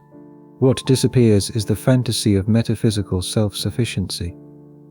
This matters because certainty often smuggles in a hunger for exactly that kind of solidity. We want the decision whose meaning cannot shift, the love that cannot alter, the self that cannot be shaken, the interpretation that cannot be revised, the future that cannot betray us. Nagarjuna exposes the deep structure of this wish. We are not only asking for practical clarity, we are asking for something like inherent security. Once that becomes visible, emptiness stops sounding like a void and starts sounding like a critique. It shows why final foundations keep failing us. We look for self-grounding certainty in a world of dependence. We search for fixed identity within contingent processes. We demand unchanging support from changing relations. Then we call the resulting frustration uncertainty, as if the problem were only that more facts have not yet appeared. This is why emptiness is not nothingness. If things lacked all reality, there would be no grief, no responsibility, no consequence, no action. Nagarjuna is not erasing the world, he is removing the claim that the world contains the sort of inherent independent essence our craving keeps demanding. That is philosophically difficult, but its practical force is clear. The collapse of false solidity does not abolish life. It abolishes one kind of illusion about life. There is no need to dress this in spiritual softness. Emptiness is not a comforting mist into which all sharp edges dissolve. It can feel like a hard loss. The loss is of the hope that there exists some invulnerable base from which uncertainty can finally be defeated. That hope is powerful because it flatters both fear and intelligence. Fear wants safety. Intelligence wants a complete account. Emptiness says that the drive toward a final self-grounded account is itself misplaced. Yet if the old ground fails, judgment is not abolished. We still live among consequences. We still speak, promise, repair, withdraw, begin, and refuse. The world does not disappear because it lacks inherent essence. It becomes harder to possess, not harder to encounter. That is an important difference. Groundlessness removes a fantasy of ownership, not the field of relation. For uncertainty, this means the deepest object that collapses is not reality, but our hope for reality as a guarantee. We cannot finally stand on an invulnerable basis, but we can still respond intelligently with independent life. Emptiness removes the dream that action could ever be underwritten by an absolute foundation. It does not remove the demand to act. And that brings us back to a crucial pressure. If certainty cannot be secured through control, forcing, stable identity, or metaphysical ground, how do we avoid drifting into passivity? Once the false supports have been taken away, what kind of judgment remains? The answer has to involve action, because life does not let us stay forever in pure critique. One useful way to hear emptiness is as a discipline against reification. We take a changing event and harden it into a thing with final meaning. We take a role and harden it into identity. We take a feeling and harden it into destiny. We take an uncertain future and harden it into catastrophe. Nagarjuna keeps asking what is gained by this hardening. Often what is gained is the illusion of certainty. What is lost is the living complexity of dependent things. Emptiness breaks the spell by reminding us that our fixed categories are not the same as self-grounded reality. That is why emptiness can protect against two opposite mistakes at once. On one side lies false solidity, on the other lies despairing nihilism. If things are self-grounding, we cling. If nothing is real, we collapse. Nagarjuna rejects both. The middle insight is harder. Things matter, but they matter dependently.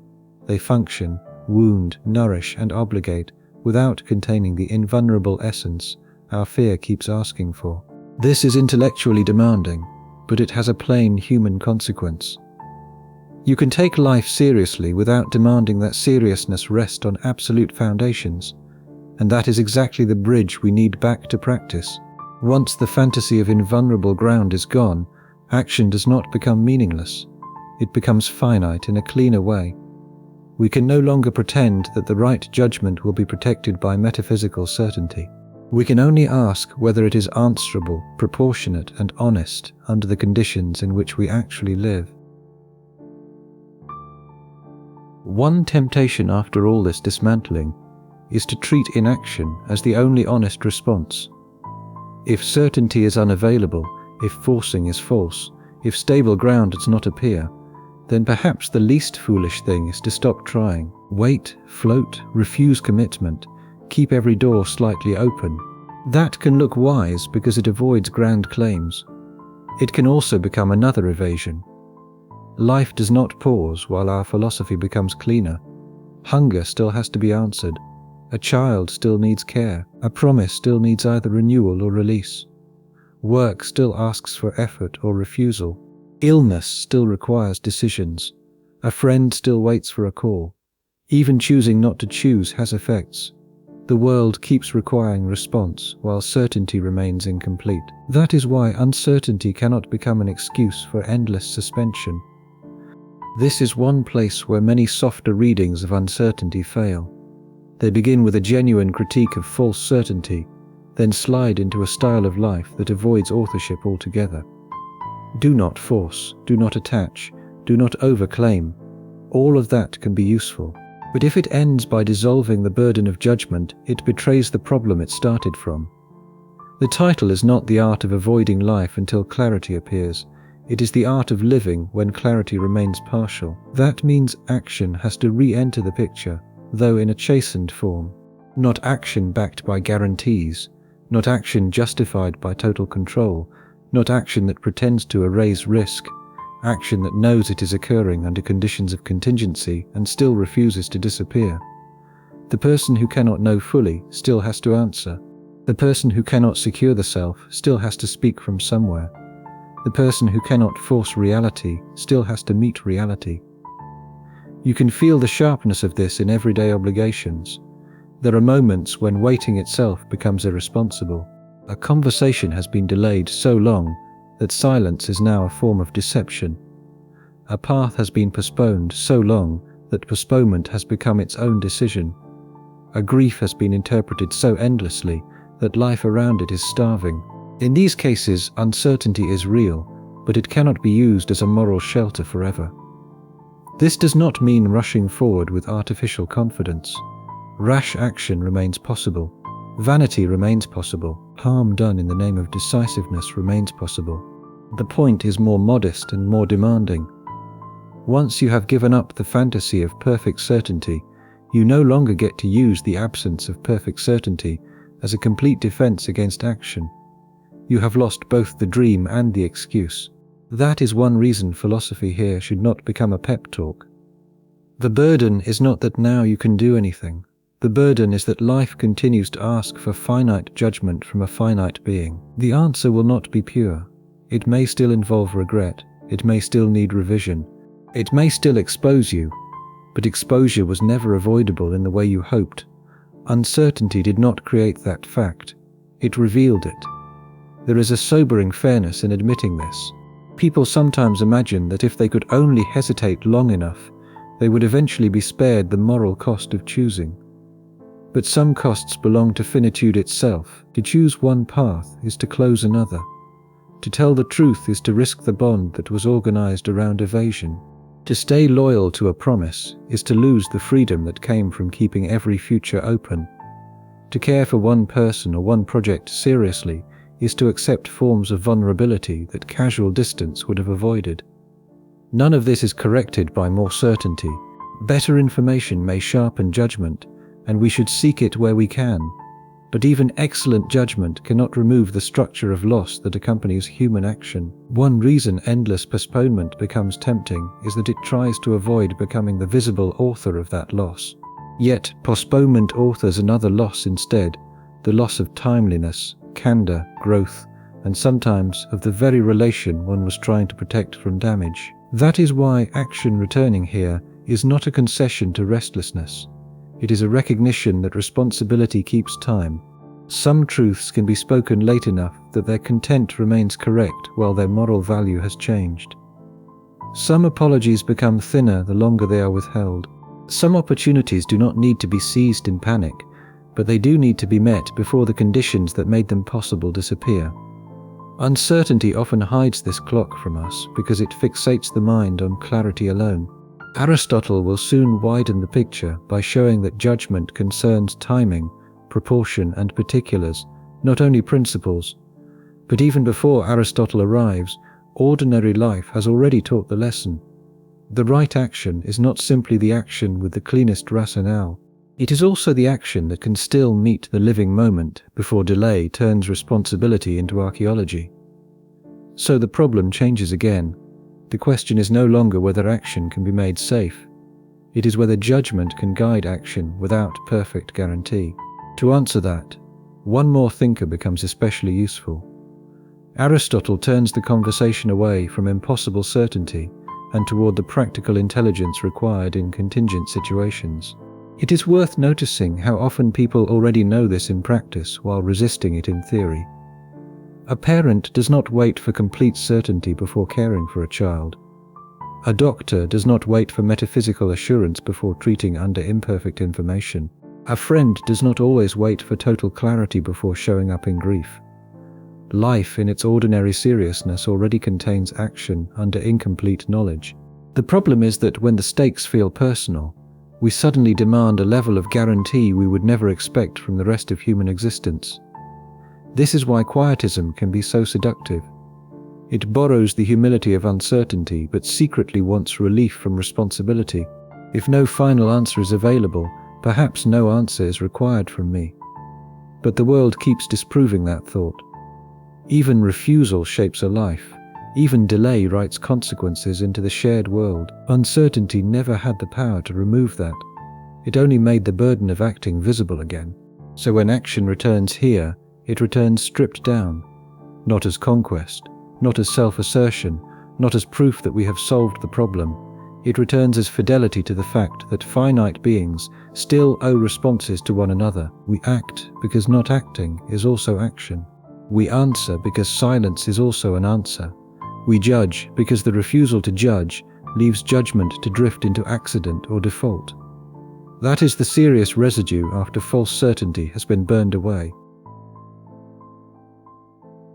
Aristotle is sometimes imagined as a philosopher of order, rules, and clear classifications. But one of his most enduring insights about practical wisdom is almost the opposite of what many uncertain minds hope for. Deliberation concerns particulars. The work of judgment happens in the messy field of concrete situations, changing relations, timing, proportion, and what is to be done here and now. There is no abstract formula that can remove that burden in advance. This matters because many of us secretly want a method more than a judgment. If only I had the right principle, the right framework, the right stable test, then the decision would stop feeling like mine under risk. Aristotle blocks that fantasy. The moral life is not lived from a God's eye view. It is lived among particulars that resist total capture. The person of practical wisdom is not the one who has escaped uncertainty. It is the one who has learned to deliberate well inside it. Deliberating well does not mean possessing certainty. It means attending to reasons, circumstances, consequences, timing and proportion without demanding that they add up to invulnerability. This is a very different vision from the one that rules a lot of anxious thought.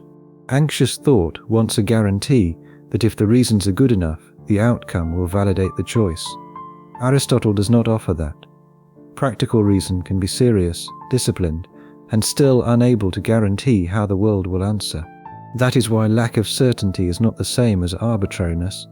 We often confuse the two. If I cannot know for sure, then perhaps any choice is equally baseless. Aristotle rejects that collapse. There are better and worse judgments even when final certainty is impossible. Some responses are truer to the situation. Some are proportionate. Some are cowardly, vain, or excessive. Some fit the particulars more honestly. The absence of guarantee does not erase the difference between careful deliberation and reckless drift. Think of the ways this brings the earlier traditions into a new relation. Stoicism narrows control to judgment and assent. Daoism warns against coercive forcing and impatient seizure. Buddhist thought removes the fantasy of stable ground. Aristotle now reminds us that after all of that, practical life still requires trained discernment about the concrete case. You still have to judge whether to speak now or later, hold steady or change course, remain or depart, console or confront, continue or surrender a project whose original form is gone. Aristotle is especially valuable because he refuses both the dream of certainty and the laziness of saying that all ambiguity is equal.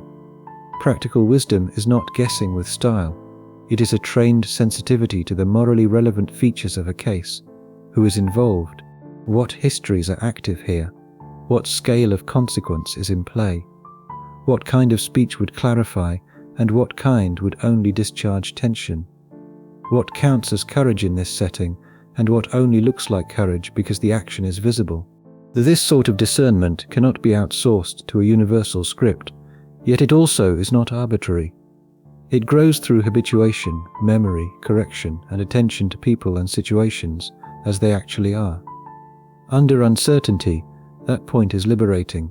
The absence of certainty does not force us to choose between paralysis and randomness. It calls us to become better readers of particulars. This also means that judgment is communal more often than modern individualism admits. Aristotle's world is one in which character forms through practice with others, through shared standards, examples, and correction. That matters because uncertainty can trap a person inside solitary rumination, where every sign is interpreted only by fear and self-protection. Practical wisdom often requires conversation with people who are not swallowed by the same storm. Not because they can decide for you, but because they may help you see proportion again. They may notice that what you call patience is drift, or that what you call decisiveness is retaliation, or that what you call realism is humiliation turned into worldview. This does not remove authorship.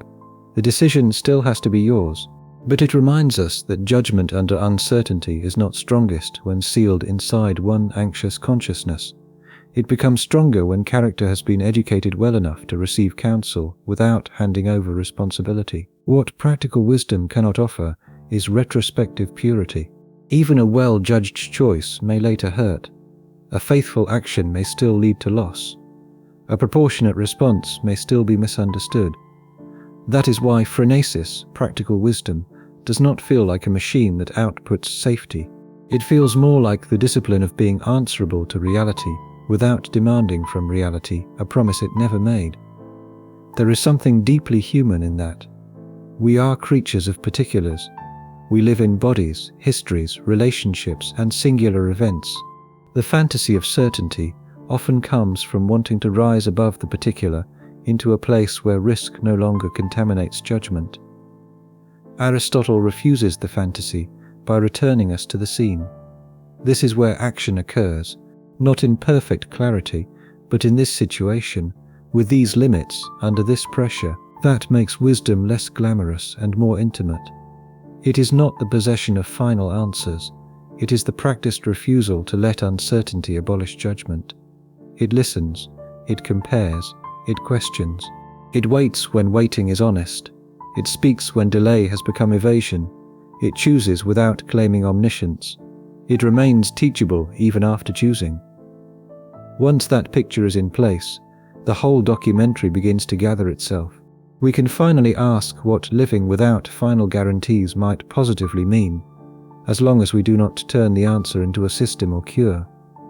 If there is an art here, it must be an art that remains unfinished. Aristotle also restores proportion. Under uncertainty, the mind swings easily between fantasies, either total control or helpless drift, either perfect knowledge or blind guesswork. Practical wisdom resists both exaggerations. It asks what the situation now requires, what the available reasons support, what scale of risk is present, what kind of timing fits the case, and what sort of person this action is training you to become. None of that produces certainty. It does produce a more disciplined relation to contingency. This means judgment is learned in living, not downloaded from above. You become wiser partly by seeing where speed wounded, where delay concealed, where force deformed, where fear signed too quickly, where a rigid frame made suffering worse, where one kind of patience was fidelity and another kind was evasion. Practical wisdom is not a shield against error. It is a maturing capacity to read particulars without demanding that particulars become universal rules first. That should sound familiar by now, because the whole path of the argument has been moving toward it. We do not get to leave uncertainty behind. We only get to become less confused about what uncertainty asks of us. Aristotle names the positive side of that change. A life can remain finite, contingent, and exposed, while still being guided by better judgment than panic, habit, vanity, or refusal. After so much dismantling, there is a natural impatience. Fine, certainty is unreliable. Control is narrower than we thought. Forcing deforms things. Stable ground does not appear. Judgment still remains. But what does a life shaped by those truths actually look like? If philosophy leaves us only with subtraction, it can start to feel like abandonment. The first thing such a life does is stop asking for the wrong gift. It stops demanding guarantees from conditions that cannot provide them. From Stoicism, it learns not to treat outcomes, reputation, timing, and other people's choices as the place where peace must be secured. From Daoism, it learns that pressure can be the wrong kind of action. From Buddhist thought, it learns that instability is not a temporary stain on an otherwise settled existence. From Aristotle, it learns that practical judgment is still possible without final certainty.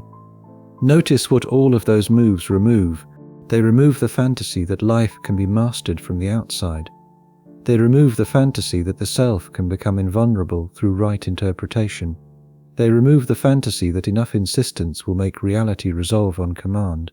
They remove the fantasy that some hidden metaphysical foundation could finally exempt us from contingency. What they share is not a single doctrine, it is a refusal of false guarantees. That refusal opens a positive posture, though not a comforting one.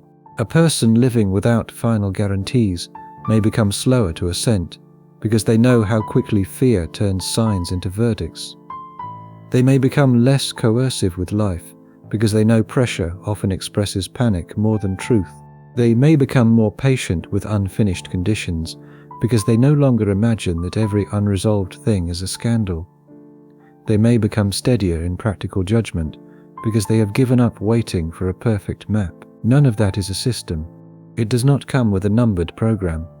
In fact, one of the dangers at this point is that the mind hears a few useful distinctions and immediately tries to turn them into another method of control. Now I know the secret. Narrow control, slow assent, non-forcing, groundlessness, practical wisdom. I can apply them and become the kind of person uncertainty no longer touches. That would only repeat the old wish in philosophical language. A more honest synthesis keeps the wound open where it belongs. You can become more disciplined and still grieve. You can think more clearly and still make choices that later hurt. You can give up false control and still feel the sting of what you could not prevent. You can abandon metaphysical guarantees and still long for them when life becomes sharp. Nothing in these traditions removes tragedy, regret, or the finite cost of acting under conditions you did not choose. That honesty is not defeat. It is one reason the posture remains livable rather than manipulative. False uplift eventually destroys trust. A philosophy that pretends uncertainty can become harmless will fail the first serious collision with reality. A philosophy that says uncertainty remains costly and that still asks for discipline, patience, and judgment may demand more at first but betray less later. So living without final guarantees does not mean floating above life. It means inhabiting life with fewer illusions about what can secure it. It means not asking the future to absolve you before you move. It means not confusing pressure with fidelity. It means not treating instability as proof that life has gone wrong. It means bearing the fact that understanding and action will often remain incomplete companions. There is still one last question. If all of this is true, why call it an art? Why not simply call it endurance? Why not say that uncertainty cannot be solved and leave it there? The title asks for more than that. It asks whether a disciplined way of living inside unfinished reality can be named without turning it into a cure. We can also say more concretely what such a life refuses. It refuses to let every appearance become law. It refuses to make urgency the only sign of sincerity. It refuses to confuse a fixed self-story with truth. It refuses to treat change as evidence that life has violated its contract. It refuses the bargain that says, I will live once guarantee arrives. These refusals are not glamorous, but together they create room for a different relation to the unresolved, and we can say what such a life permits. It permits speech without omniscience. It permits commitment without possession. It permits waiting without fantasy. It permits grief without the demand that grief instantly become useful. It permits thought without the coercive need to finish reality into a neat doctrine. These permissions matter because they are not permissions given by certainty. They are permissions recovered from under certainty's tyranny. That is why a positive synthesis remains possible without becoming false uplift. The positivity lies not in the promise that uncertainty becomes pleasant. It lies in the fact that we can stop wasting so much life demanding from uncertainty what it can never yield. We can begin to ask less from guarantees and more from judgment, less from force and more from fit, less from metaphysical safety and more from practical honesty. That shift does not save us from finitude. It may save us from some of the unnecessary suffering produced by negotiating with finitude on impossible terms. The word art can be misleading because it sounds as if a method is about to appear, a technique, a recipe, a composure that can be repeated until uncertainty loses its bite. If that were the promise, the title would fail. The traditions we have followed do not offer a machine for becoming unshakable.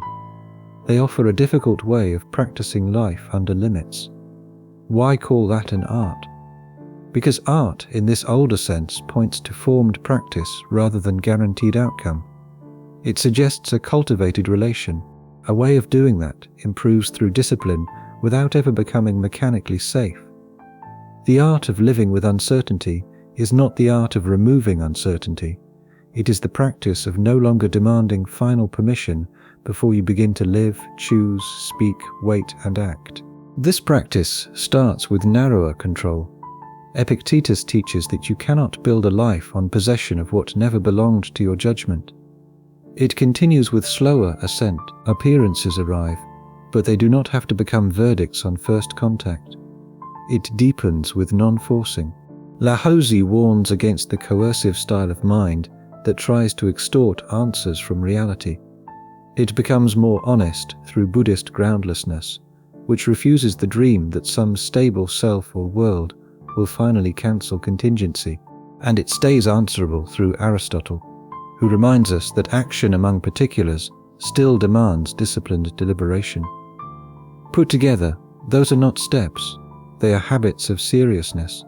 They do not float above conditions, they are practiced within them, in a hard conversation, in a season of waiting, in grief that has not become meaningful, in work that still feels risky, in love that asks for trust without proof, in age, illness, parenthood, failure, forgiveness, departure.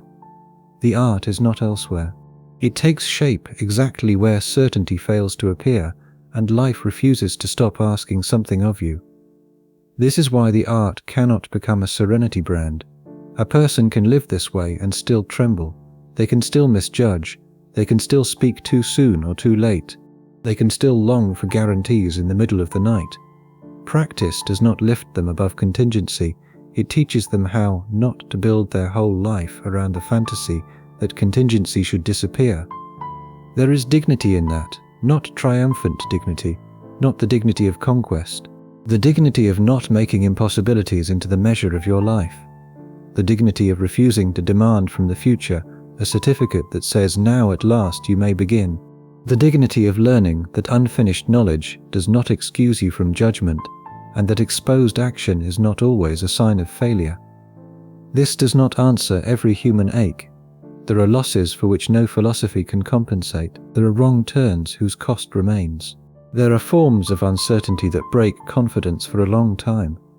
None of that should be hidden at the end, but even there, one change is still possible. The mind can stop treating certainty as the price of honest living. It can stop imagining that only the guaranteed life is a life properly begun. That is the last turn of the question. We started with the hope that one more sign might grant us final permission. We end somewhere quieter. Life was never going to become fully secure before it asked for our response. The art begins when we stop negotiating with that fact and start learning how to meet it with clearer judgment, less forcing, fewer illusions, and a steadier willingness to live without the answer being final. Practice, then, is not the execution of a doctrine. It is the repeated act of returning to these distinctions when life becomes sharp. When fear says conclude now, practice remembers assent. When panic says press harder, practice remembers non-forcing. When resentment says life should have been more stable, practice remembers impermanence. When identity says I must become fixed before I can live, practice remembers not self. When exhaustion says uncertainty abolishes judgment, practice remembers practical wisdom. The art is this returning, again and again, under changing conditions. And because it is art rather than machinery, it stays vulnerable to circumstance. Some nights you will remember these distinctions clearly, other nights they will feel far away. Some losses will still flatten you. Some choices will still remain obscure, even after long attention. The point is not to become a person who never loses the thread. The point is to become a person who knows which thread to look for when certainty again starts pretending to be the condition of life. One reason the word practice matters so much is that practice happens before success is guaranteed. A musician does not wait to be certain before beginning scales. A craftsperson does not wait until every mistake has been ruled out before touching the material. They enter a disciplined relation to difficulty and allow judgment to be educated through repetition, failure, correction and return. Living with uncertainty works the same way. We do not stand outside life, collect total clarity, and only then begin. We are trained by the very conditions we wish to escape. If we stop insisting that only the guaranteed life counts as real apprenticeship. At the beginning, uncertainty looked like a wall in front of life, something standing between you and the point where living could finally begin in earnest. If only the answer came, if only the future clarified itself, if only the risk became clean enough, then action would feel justified, and patience would no longer feel like exposure. What we have seen instead is harder and, I think, truer. Uncertainty is not always a temporary barrier placed in front of a stable world. Very often it is part of the condition in which judgment, attachment, grief, work and love are already taking place. We are not waiting outside life for certainty to admit us. We are already inside life, while asking for a permission slip it does not know how to issue. Stoicism narrowed one illusion by showing that much of what we desperately want to secure lies outside our command. and that the real moral work falls on judgment, desire, aversion, and assent. Marcus made the field larger by reminding us that the world itself is passing, and that our wish for permanence keeps misreading a mortal order. Daoism then pressed on the reflex of force, exposing how often pressure is only fear that has become active, and how easily our attempts to seize clarity deform the very things we care about. Buddhist thought deepened the challenge by denying us the fantasy of a fixed ground in either world or self, and Aristotle gathered the pieces back into practical life by refusing the thought that lack of certainty means lack of judgment. None of those traditions gave a cure. None told us that uncertainty is secretly pleasant once properly understood. What they did offer was a cleaner relation to the problem. They took away several false hopes: the hope that final proof will remove risk, the hope that stronger control will make life safe, the hope that force can produce truth on demand, the hope that a stable self or metaphysical foundation will finally secure action against regret. Losing those hopes can feel like loss because it is loss. But it is also the beginning of honesty. Once false guarantees are gone, a person can begin asking a better question. Not how do I stop uncertainty from touching me? Not how do I become the kind of person who never trembles? Not when will life finally become clear enough to justify itself? The better question is quieter. How do I judge when knowledge remains partial? How do I wait without lying? How do I act without domination? How do I speak without demanding that the future first absolve me? How do I keep living when reality offers neither perfect map nor final ground? That is why the art in the title is not a method hidden at the end of a long discussion. It is the difficult practice of living without requiring certainty to become your last authority. It is narrower control, slower assent, less forcing, less faith in fantasies of fixed ground, more deliberate judgment among changing particulars. It does not remove grief or consequences, but it may keep you from spending your whole life waiting for final permission. So if the question still follows you after tonight, let it follow you in a changed form. Not how do I finally get rid of uncertainty? Ask instead, what kind of person am I becoming while I wait for certainty to let me live? And what would it mean to begin without that permission? When uncertainty next visits you, it may feel unwelcome, it may wake you, it may expose your limits, but it does not have to be treated as evidence that life has paused until a sign appears. It can become the place where judgment, patience, restraint, and practice are called for now. Not after the future clears, not after the self becomes perfectly secure. Now, inside the unfinished conditions that were always going to be your life.